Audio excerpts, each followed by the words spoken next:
This engine may have many of you excited. We're finally taking apart the N54 that many of you have seen in the background of several of the recent teardowns.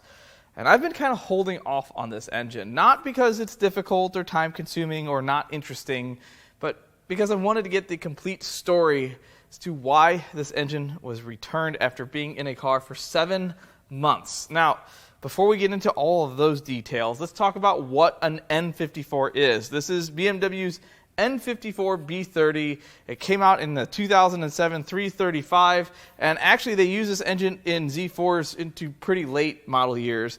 But for the most part, the 1, the 3, and the 5 series use this engine from 2007 to 2010 or 11, depending on what you got. It's a twin turbo 3-liter dual overhead cam, direct injected inline 6. 300 horsepower doesn't sound like a lot of power, but these engines run really good. I'm not going to say these are great engines. I actually own a car with one of these engines in it. The car I bought with 75,000 miles on it, and the engine has been out at least one time. That should tell you something. Now, I still love the car. I love to hate the engine, but I also hate to love it because it is so good. But it's not good in a reliability way of looking at it, and it's definitely not good as far as a cost to own. It is certainly not good in that respect. But it is such a good engine when it's good. When car guys hear the term N54, the first thing they start saying is high-pressure fuel pumps and injectors and wastegate rattle and water pumps and oil leaks, oil filter housing gaskets, and yeah, that's all real. It's all real stuff. It all goes bad. However, all of the major issues with these engines have a verified solution, which means that if you are willing to put the money into one of these engines, you can make it good for 80 to 100,000 miles without another major service. 80 to 100K is not a lot. It's not a lot, especially by today's standards. But they run good. They run good. This particular N54 might be good.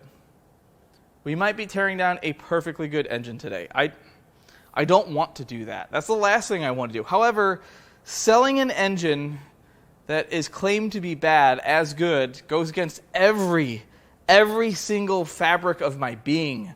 I have some information that says this could be bad. However, in the way it's bad, doesn't really make sense to me. These engines are not notorious for cracked heads or burning coolant, and this engine was returned because it was smoking out of the tailpipe.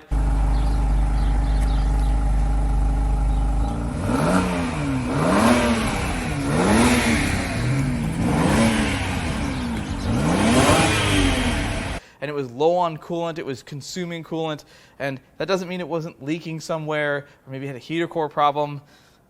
I don't know. All I know is I can't sell this engine as good, even if it comes apart and everything looks perfect. I'm not going to put it back together. It's not what we do here. So I might have a bunch of really good parts to sell, or maybe we find a problem. Maybe there's a couple clean pistons and we can verify the issue. It will be a first for me, a first. First and foremost, this engine has a lot of half dismantled parts on it, and there's reasons for that. I robbed the Index 12s out of here. I get them in every now and then. I might have a set available at different points depending on when you view this video. So if you need a set, I'm going to leave our email in the video description and at the end of the video.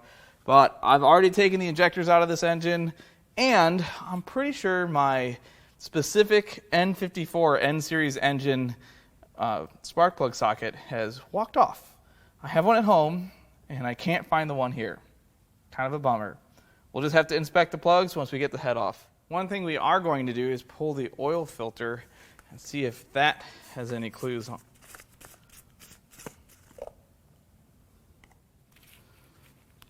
All right, let's take a look here.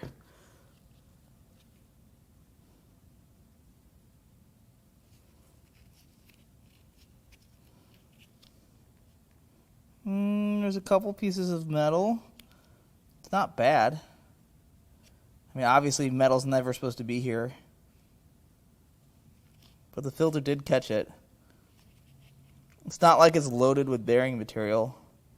I don't see any signs of that. Next, we're going to do a little prep to pull the intake manifold, and we're going to get this inlet loose. clearly been off before. Kind of hang that out just like so. Now it does appear that it only has a couple nuts holding the intake manifold on, so we're going to disconnect a couple of these lines so that we can pull this intake manifold off.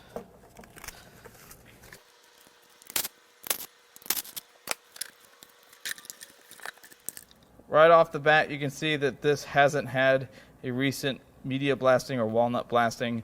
And being direct injected, these engines need it periodically to keep this from happening. Now, I've seen worse, but this is still pretty ugly. It's getting worse as you get towards the front.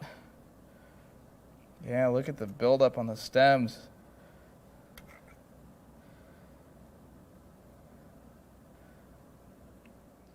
The next thing we're going to do is take the water pump off. These engines use an electric water pump.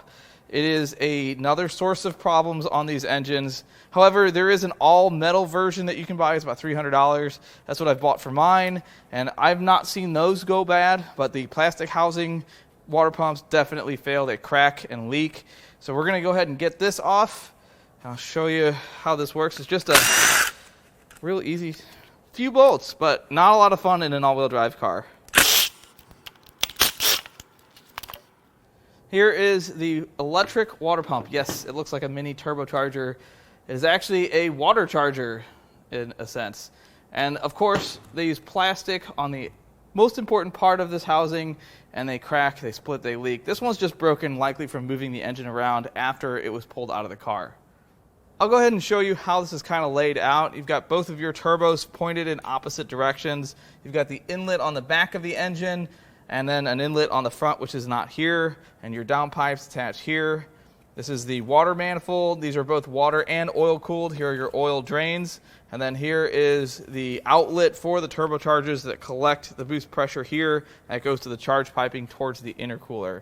So to get these off, we're going to have to strip all of this stuff down. And it looks much worse than it really is. Again, in the car, not so great. First thing we're going to do is pull the outlet pipe. It has these two clamps on the compressor housings.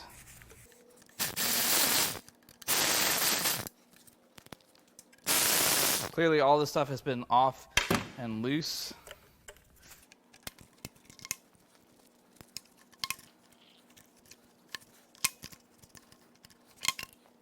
Next, we're going to take out some of the coolant lines.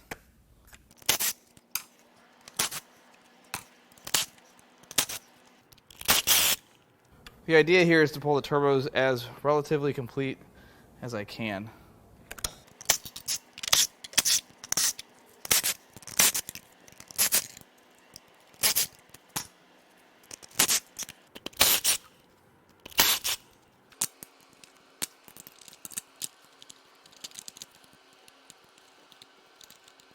Something else worth mentioning here is this vacuum line. So these use these cloth braided vacuum lines, and I like this vacuum line. However, all the different clips that these sit in can pinch them over time, and then I actually just ruptured this line on my own car. And let me tell you, replacing these in the car, oh, it's great. It's terrible. So periodically you're going to want to replace this vacuum line. They'll start to look frayed like what I just showed you, and then it can collapse on the inside and cause all sorts of issues.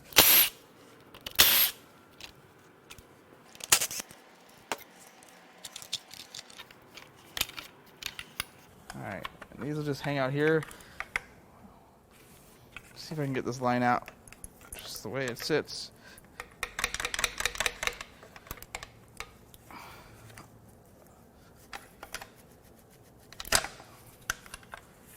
I think we're going to pull the rear turbo first.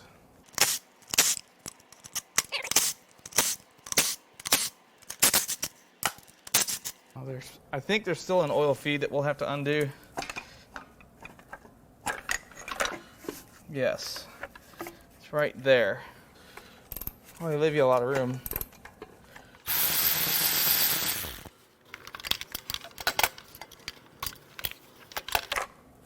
And there's one. Next, we got to remove this water manifold so that we can get the turbo off.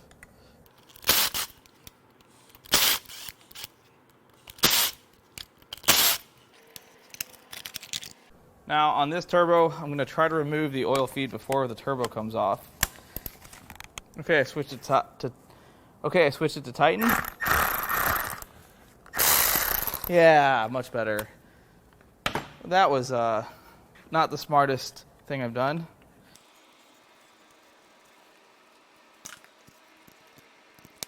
Now the turbo feed for the oil feed is removed, and now we can unbolt the turbo from the head.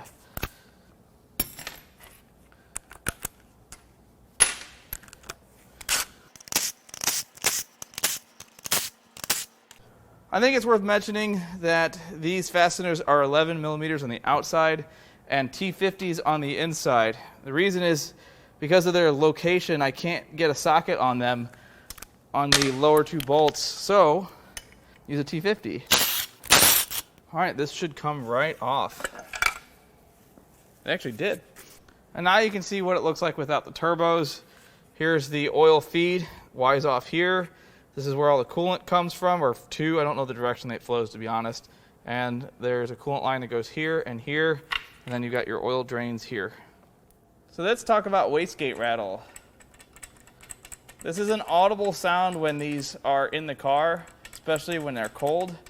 But all of this play shouldn't really exist. There will be some, but what happens is when this goes to close, because there's so much force to close this, it wears the fulcrum here, and then this can't close all the way, which means that it won't spool the turbo since the exhaust gases are bypassing the exhaust wheel, and it generates less boost and throws a fault. Now, outside of the wastegate rattle, these are actually in pretty good shape. There's no excess play in the shafts. The compressor wheels don't hit the housings. They spin freely. There's no damage to the impellers. It's kind of a shame that I can't really sell these with this kind of play. I usually core all of these out, sell them as cores as is, and they're actually kind of hard to sell that way. But that's usually how the early turbos are. The next thing we're going to do is remove the high pressure fuel rail. Now, let's pull the coils out so we can get the valve cover out.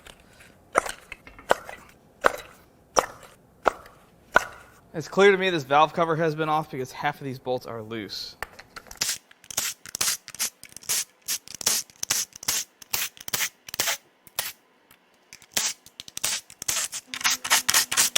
I swear I did those.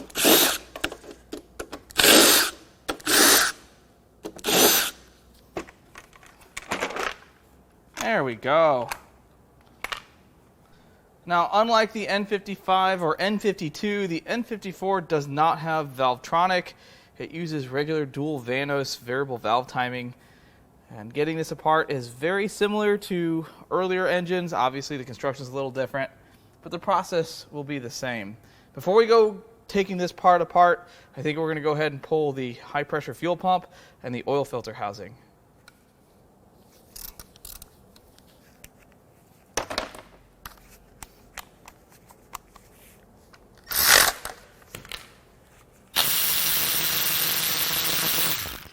Now here is the high pressure fuel pump. This is a notoriously problematic part for N54s. In fact, my car, when I bought it, ran history on it, and at 75,000 miles, I believe it was on the third revised high-pressure fuel pump. It's hard to tell what's what as far as what's been revised or not like the Index 11 and 12 injectors.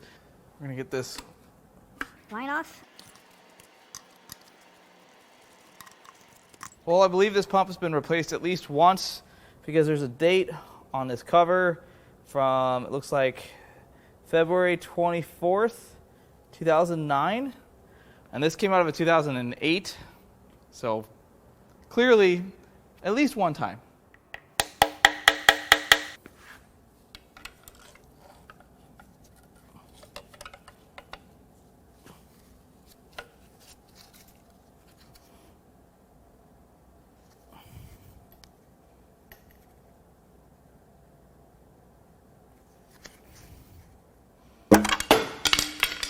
Perfect.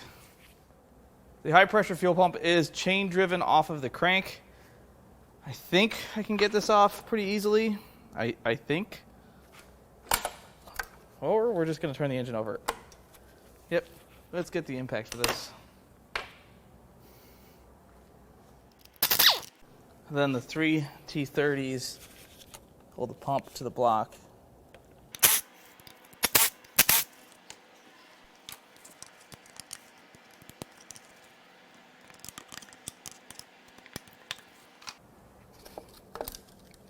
And there's the high pressure fuel pump. Next, let's talk about this oil filter housing. This is a problematic area on all 6-cylinder BMWs since the beginning of time. The block-mounted design turned to plastic, they crack, they get brittle, they leak, and it causes a very messy engine bay. But on the cylinder head mounted, the newer designed engines, it creates another issue. You see, the crank seal and the crankcase really love the taste of oil-soaked serpentine belts. It's like filet mignon to them. As soon as that belt gets soaked in oil, it gets drenched. That belt can fray and work its way between the crank pulley and the front of the engine, and it gets sucked in through the crank pulley and clogs the pickup. And no, I'm not kidding. I'm sure you BMW guys know that that's a relatively common issue with these engines. But if you haven't worked on these engines, it sounds crazy, but that's really what happens. I've seen them clog pickups. I've seen belts wrapped all around the crank pulley, almost through the crank seal. There's actually an aftermarket piece that keeps that from happening. Just replace the seals. It's not expensive. It's not a lot of labor. They're not hard to do if you want to do it yourself. This is the most commonly overlooked thing on these engines that leads to catastrophic failure. Sure, there's other things like oil pan leaks, valve cover gasket leaks, but the oil filter housing is the most paramount. We're actually going to remove the oil filter housing halves, so that way you can see the gasket condition.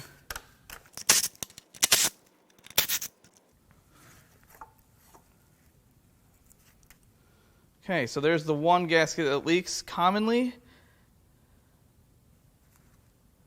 And when these seals get bad enough, sometimes they can leak into the coolant chamber, or the coolant leaks into the oil, and then it looks like you've had a bad engine or a blown head gasket, but sometimes it's just the oil filter housing.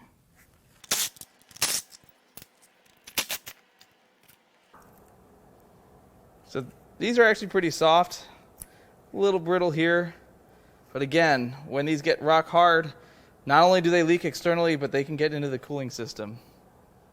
Now we're going to remove the timing chain tensioner. It'll release some of the tension on the chain so we can get the chain off, get these cam gears off. Next, I'm going to remove the Vanos solenoids. I've done these on my car once. This is a common failure point on all Vanos BMWs from this era. Not terribly dirty.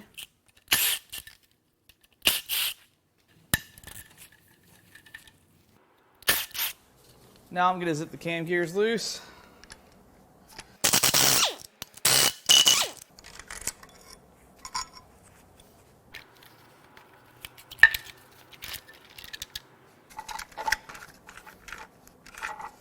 I'm not quite sure how this cartridge comes out, but I think we'll find out once we look into pulling the head. But for now, let's get the cams out.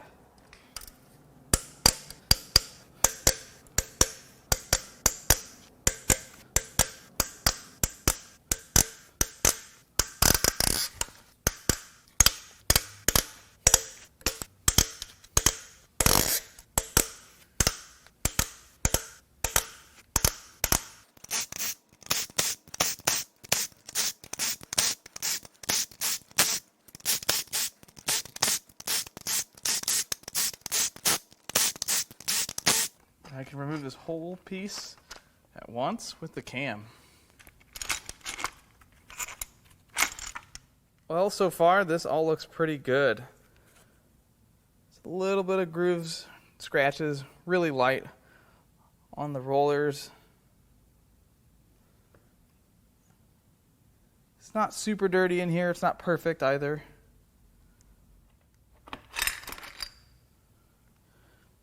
Check these cams. A little bit of scoring, not bad. Not great. Can't feel it through my glove, which is good.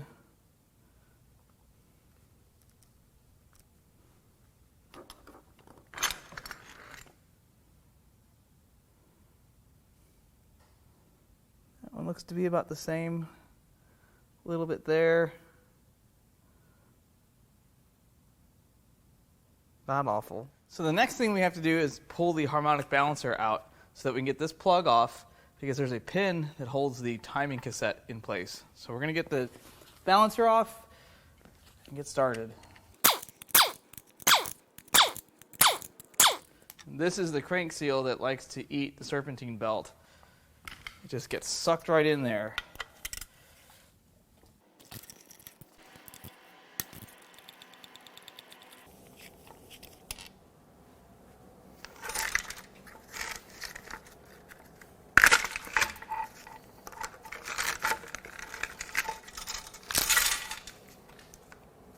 That made that easy. Now, before we get this on its side to pull the head bolts out, there are some front head bolts that seal the cylinder head to the block. We're going to get those out of the way first.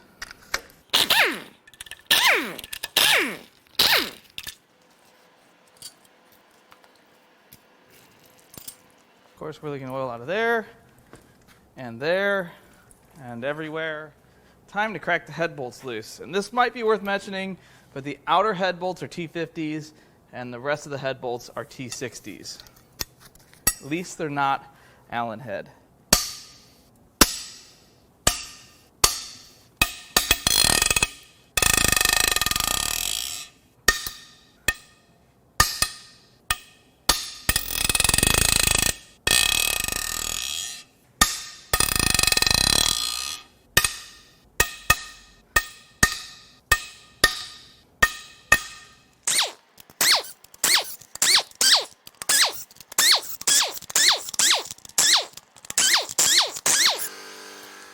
Okay, here's the moment of truth.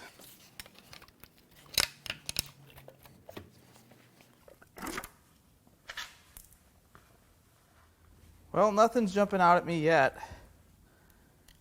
That piston's really dry. Some of them are wet. That could have really could just be water. Actually, it's kind of like oil. It all looks pretty good.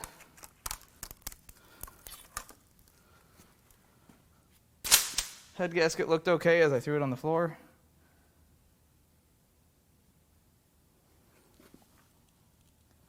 Cylinder walls are nice. It's a little bit of rust at the top ridge of this. But this engine sat outside. Yeah, there's a little bit more rust right there. And that's unfortunate. Everything looks all right. It does have one really wet plug in this cylinder, cylinder 2. But I don't see any signs of burning coolant. This could be oil, it could be fuel. Oil, it's oil.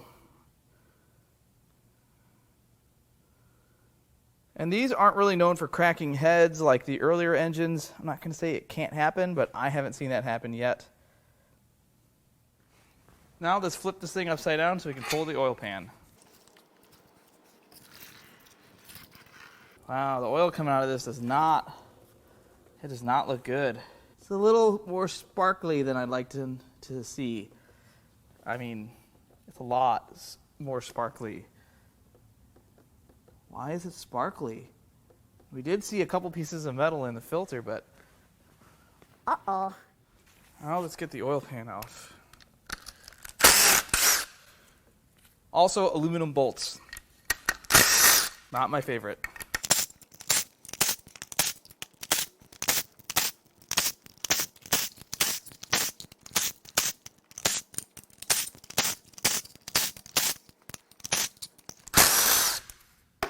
And it's gone. Now here is something I actually don't know. There's a plug on these oil pans, and I don't know why. These don't have a dipstick. It all goes through the iDrive system in the car. So what is this for? If you know what this is for, let me know. Put it in the comments, because I don't know. Let's see if this just comes right off. Looks like someone's done an oil pan gasket, as they should. It doesn't look particularly good in here. There's definitely signs of moisture, probably from this engine sitting outside. But look at the color. It's very metally oil. It's actually kind of sparkly. It's like bass boat paint oil. And then there's more silvery sparkles right there. It looks like anti-seize. And then more there, and there's looks like some bigger pieces down there. It's not good. Next we'll pull the pickup.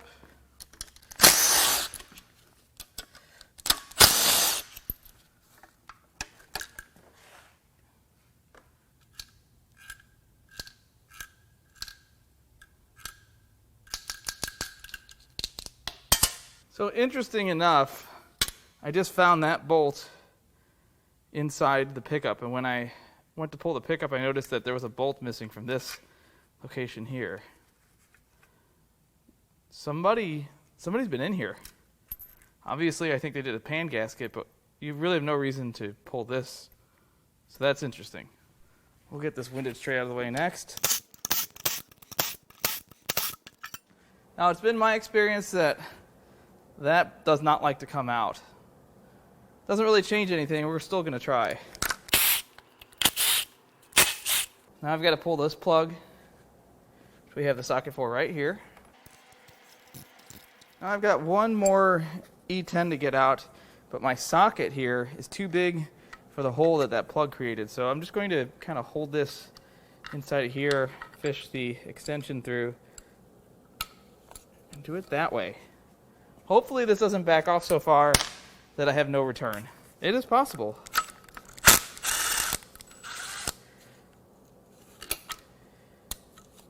And I lost my light.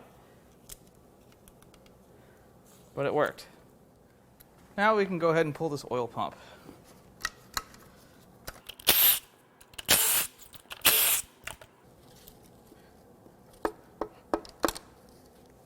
Now it's time to pull some rods and pistons.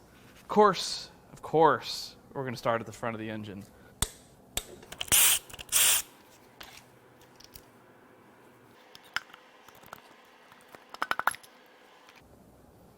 Wow, the oil coming out of the inside of the pistons, not pretty.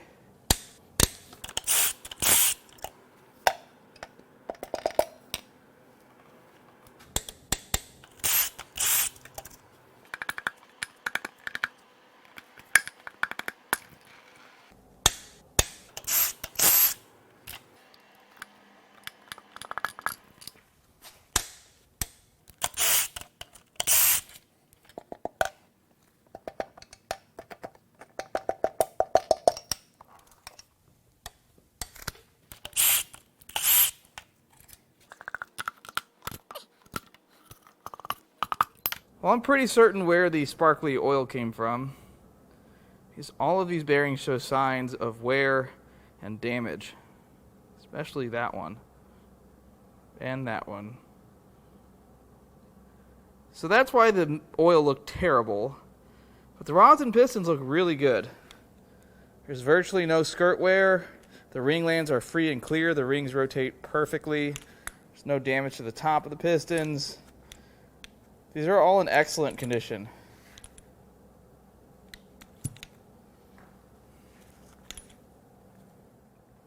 Now it's time to start pulling bolts out so we can split this block.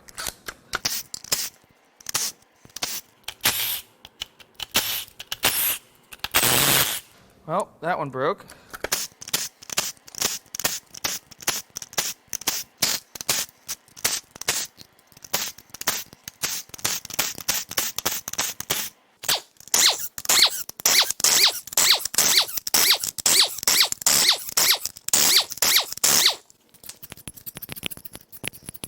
If we can get this apart pretty easily. Oh yeah. They leave you places to pry, which is really nice.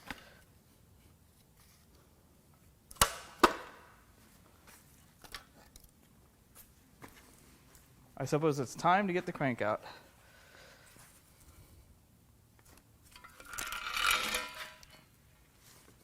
Well, the main bearings don't look terrible.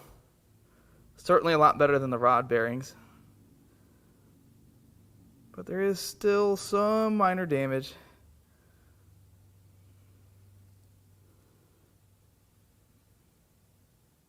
Now the front part of the crank looks pretty good. The main journals are decent. Looks like there's a slight groove where the front crank seal sat.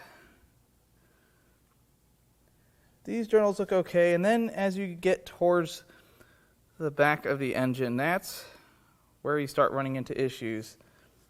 There's some pretty deep grooves, especially right there. I don't know if that would come out with a polish or if that would need to be turned, but it definitely suffered some signs of oil starvation. I bet this thing was burning oil, probably from the turbos. Yes, if you noticed, the shop is just a smidge cleaner back here. Spent the good part of a week cleaning the back here so that I had more room for teardowns. Yes, teardowns. Was this a good engine? Well, all engines were good at least once. At least I'd like to think so. This engine, though, it had some signs of oil starvation. A little bit of bearing damage. The oil didn't look that great, and the crank has some minor damage. It's not terrible by any stretch. Definitely repairable, machinable if you need to. It's a good builder engine, but I couldn't sell this engine with a warranty. Couldn't do it. It'd be a great engine to build. I wouldn't put it in without service first. The real question here is, did this engine burn coolant? I don't really think it did. There's no smoking gun here. We didn't see any cracks in the cylinder head. There was nothing steam cleaned. Typically, when an engine burns coolant, you'll see an area that's extremely clean. It's been steam cleaned from the engine, high temperatures, and the ingestion of coolant. And everything was like the same cleanliness or dirtiness, however you want to look at it. So there's no smoking gun here. I don't think it consumed coolant. And we didn't really get the whole story either. We didn't see the intercooler or any of the charge piping. That could have been full of oil, and that could have been the smoke that you saw, and it could have had an external coolant leak.